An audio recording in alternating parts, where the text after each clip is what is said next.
ओम शांति। आज का मुरली तारीख 24 फरवरी 2025। मीठे बच्चे, यह रूहानी हॉस्पिटल तुम्हें आधा कल्प के लिए एवर हेल्दी बनाने वाली है। यहाँ तुम देही अभिमानी होकर बैठो। ಬಾಬಾ ತಿಳಿಸ್ತಿದ್ದಾರೆ, ಮಧುರ ಮಕ್ಕಳೇ, ಇದು ನಿಮ್ಮ ಹಾಸ್ಪಿಟಲ್, ಆತ್ಮೀಯವಾಗಿರುವ ಹಾಸ್ಪಿಟಲ್ ಆಗಿದೆ. ಅರ್ಧ ಕಲ್ಪದವರೆಗೆ ನೀವು ನಿರೋಗಿಗಳಾಗ್ತೀರಿ. ಆದ್ದರಿಂದ ಇಲ್ಲಿ ತಾವು ಬಂದು ಕುಳಿತುಕೊಂಡು ಬಾಬಾ ನೆನಪು ಮಾಡುವಾಗ ಆತ್ಮಾಭಿಮಾನಿಗಳಾಗಿ ಕುಳಿತುಕೊಳ್ಳಿ. ಪ್ರಶ್ನೆ, ದಂಧಾ आदि करते भी कौन सा डायरेक्शन बुद्धि में याद रहना चाहिए?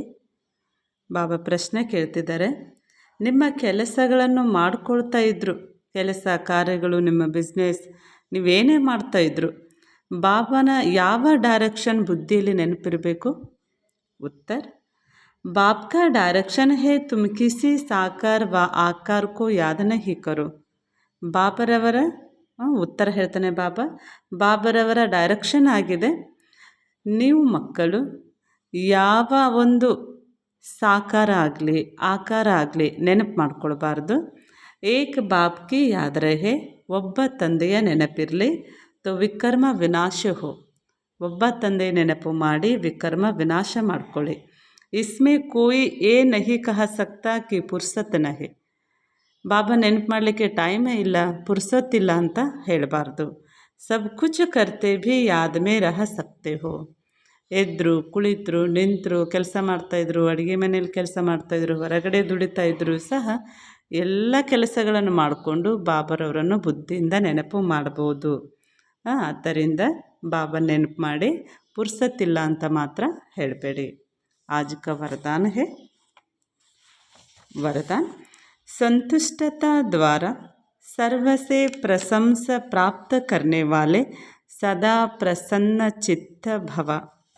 ಬಾಬಾ ವರದಾನ ಹೇಳ್ತಾ ಇದ್ದಾರೆ, ಸಂತುಷ್ಟತೆಯ ಮೂಲಕ ಸರ್ವರಿಂದ ಪ್ರಶಂಸೆ ಪ್ರಾಪ್ತಿ ಮಾಡಿಕೊಳ್ಳುವಂತಹ ಸದಾ ಪ್ರಸನ್ನ ಚಿತ್ತ ಆಗಿರಿ. ಸ್ಲೋಗನ್, डायमंड बनने का मैसेज देना ही डायमंಡ್ ಜುಬ್ಲಿ ಮನಾನಾ ಹೇ. ಬಾಬಾ ಸ್ಲೋಗನ್ ಹೇಳ್ತಾ ಇದ್ದಾರೆ, ಡೈಮಂಡ್ ಆಗಿ, ವಜ್ರ ಆಗಿ, ವಜ್ರ ಸಮಾನ ಮಾಡುವಂತಹ ಸೇವೆಯನ್ನು ಮಾಡಿ ಸಂದೇಶವನ್ನು ಕೊಡೋದೇ ಡೈಮಂಡ್ ಜುಬ್ಲಿ ಆಚರಣೆ ಮಾಡೋದಾಗಿದೆ, ವಜ್ರ ಮಹೋತ್ಸವವನ್ನು ಆಚರಿಸುವುದಾಗಿದೆ. ನಾವು ವಜ್ರಗಳಾಗಿ ಇನ್ನೊಬ್ಬರಿಗೂ ಸಹ ವಜ್ರ ಸಮಾನ ಮಾಡುವಂತಹ ಒಂದು ಬಾಬನ ಸಂದೇಶವನ್ನು ಕೊಡೋದೇ ವಜ್ರ ಮಹೋತ್ಸವ ಆಚರಿಸುವುದಾಗಿದೆ. ಅಚ್ಚಾ, ಓಂ ಶಾಂತಿ.